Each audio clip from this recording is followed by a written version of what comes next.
Vorrei sottolineare qui alcuni aspetti che non sono quelli tradizionali di una grande struttura pesante e difficile da gestire ad un family office più snello e più dinamico. Questo si può immaginare. Per me è stato proprio un cammino, quello di poter fare un'esperienza o diverse esperienze in strutture importanti, quello quindi di imparare aspetti tecnici, imparare a valorizzare anche una disciplina, una matrice, un organigramma, per poi poterlo mettere in leva in un'esperienza, una struttura così leggera come può essere quella di un family office. Questo vale per tanti di noi qui in Vector.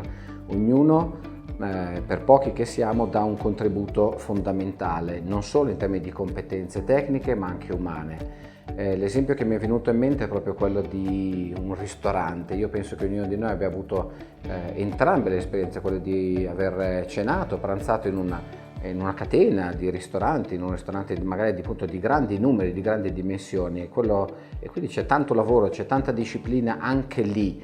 Quello che cerchiamo di fare qui è proprio un lavoro di attenzione, di dettagli. È un lavoro che inevitabilmente può essere fatto veramente solo su numeri diversi, su numeri più piccoli, con grande attenzione alla personalizzazione del servizio che diamo. E questo è stato il cammino, penso, che mi abbia portato qui in Vector. Mi rende felice nella quotidianità quello di poter collaborare con tanti ragazzi e ragazze, ognuno dei quali dà tanto, non solo in termini tecnici ma proprio in termini umani.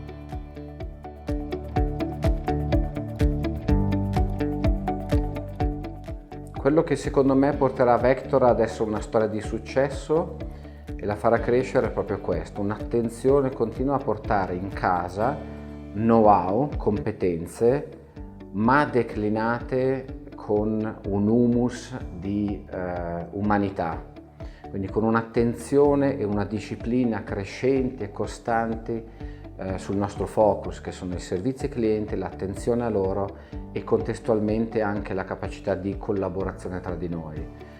Non abbiamo delle prime donne, non abbiamo nessuno che tenda a mettere l'accento sempre su quello che sono alcuni aspetti magari gestionali, tecnici. Abbiamo tante competenze qui dentro, ma contestualmente abbiamo tanta curiosità, tanta umiltà. Ci autodiscipliniamo tantissimo a volare basso, a rimanere molto con i piedi più impiantati per terra. Questo è il connubio che cerchiamo di portare avanti in Vector.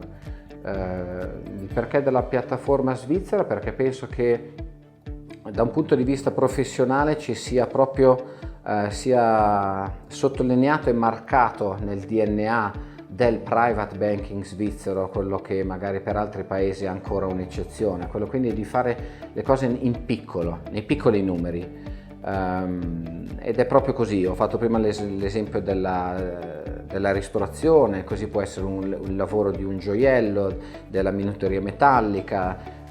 Tante cose vengono fatte in Svizzera puntando all'eccellenza, piccoli numeri ma fatti con eccellenza, ed è quello a cui puntiamo anche noi.